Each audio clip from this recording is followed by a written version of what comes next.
공부라는 건 원래 어렵고 힘들다. 사실 제가 뭐 여러 번 이제 강연할 때마다 들고 영상 찍을 때마다 하는 얘기인데, 공부하면서 나는 몸이 막 좋아졌다, 이제 허리가 좋아졌다, 이제 눈이 좋아졌다, 이런 분 피디님 보신 적 있으신가요? 전혀 없으실 거예요. 공부라는 건요, 이처럼 생존에 좀 반하는 행동입니다. 마라톤이라지 공부를 좀 비유해서 설명 많이 하는데, 마라톤 하는 경우를 한번 볼게요.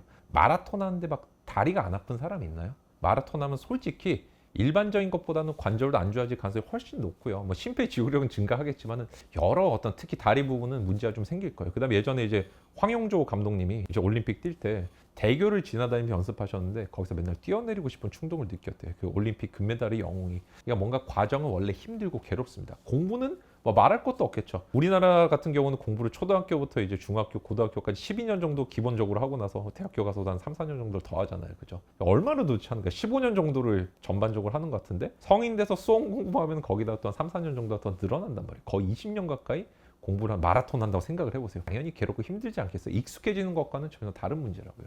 괴로운 건 괴로운 거다. 그 다음에 하나 더 이유가 있는데요. 우리가 좀 근원적인 건 뭐냐면은, 우리는 호모사피엔스거든요. 20만 년에서 30만 년 전에 이제 지구에 출현했다고 합니다. 근데 이 지구에 출현한 이후로 굉장히 다양한 습관들을 가지고 살았어요.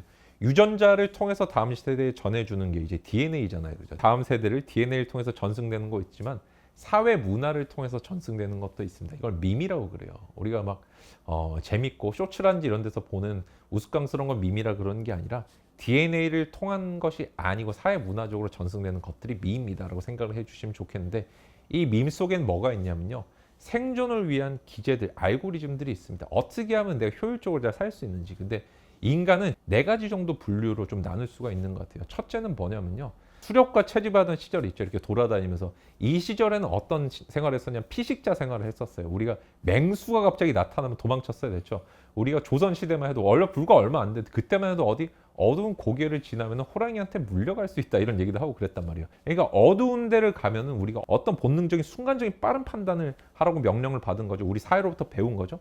여기서부터 나타나는 게 바로 어두운 곳을 피해야 된다라는 거예요. 맹수가 나타날 수 있어요. 과거에는.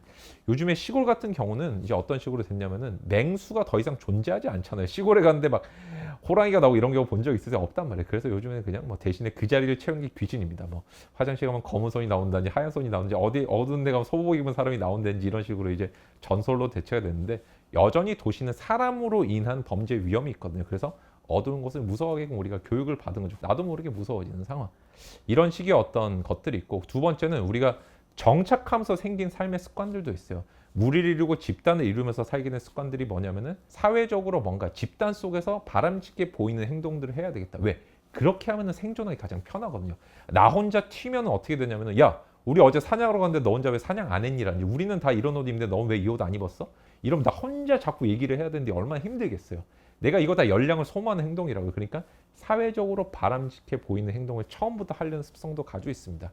근데 이런 것들이 공부에도 다 영향을 미치거든요. 자, 예를 들어 가지고 사회적으로 좀 바람직해 보이는 무리 생활을 하면서 갖고 있는 습관들이 있다 그랬잖아요. 그런데 공부할 때는 어떻게 되냐면요, 책이라는 건 처음부터 끝까지 읽어야 돼라든지, 아니면 전체를 다 읽어야만 읽은 거야라는 어떤 그런 편견들, 이게 좀 바람직해 보이죠. 모든 사람들이 학원을 다 다니기 때문에 나도 학원을 다녀야 될 것 같은 착각 속에 빠지거든요. 무리 생활을 하다가 우리가 갖게 된 습관이고 밈이에요. 그러다 보니까 자꾸 여기서 이제 불협화음이 발생합니다. 사실은 나는 혼자 공부하는 게 좋고, 그다음 나는 머리에 보상회로라든지 아니면 성취 동기적인 부분에서 봤을 때 정말 이 부분을 먼저 딱 뚫으면 불안한 부분인데, 그 부분을 먼저 공부하면 잘 되는데 꼭 순서대로 공부를 해요. 그러면 어떻게 되면 첫 페이지만 새까맣고 앞부분만 마스터하는 상태가 됩니다. 이런 식의 악순환들이 반복이 된다는 거예요. 그래서 공부가 어려운 거는, 사실은 공부 자체도 괴로운 게 있지만은 원래부터 사람의 본성 자체가 공부랑 안 맞는 경우들이 많다. 공부가 힘들지 않아야 된다는 또 우리 교육을 받았어. 특히 우리 부모님 세대들이 어떤 얘기를 많이 하잖아요.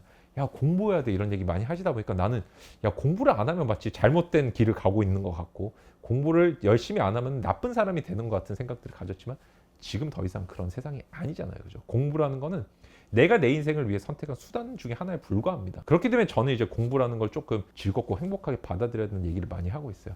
오늘 뭐 얘기가 좀 많이 길어지긴 했는데, 공부가 힘든 이유는 두 가지 정도 요약을 하면은, 첫째, 원래 공부 자체가 생존에 반하는 행동이기 때문에 그렇고, 두 번째, 우리 삶의 대부분을 차지하는 어떤 형성된 밈이라든지 습관들이 공부에 안 맞는 경우가 많다.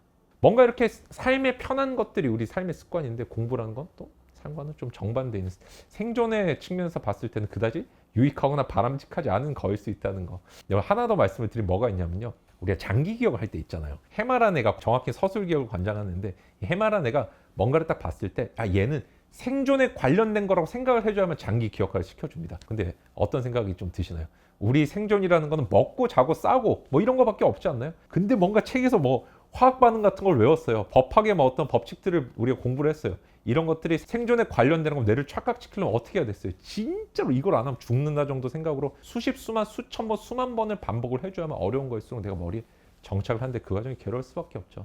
공부는 원래 괴로운 거니까 너무 괴로워하지 마시고 괴로운 걸 괴롭다고 하면요 그때부터는 남는 게 없습니다.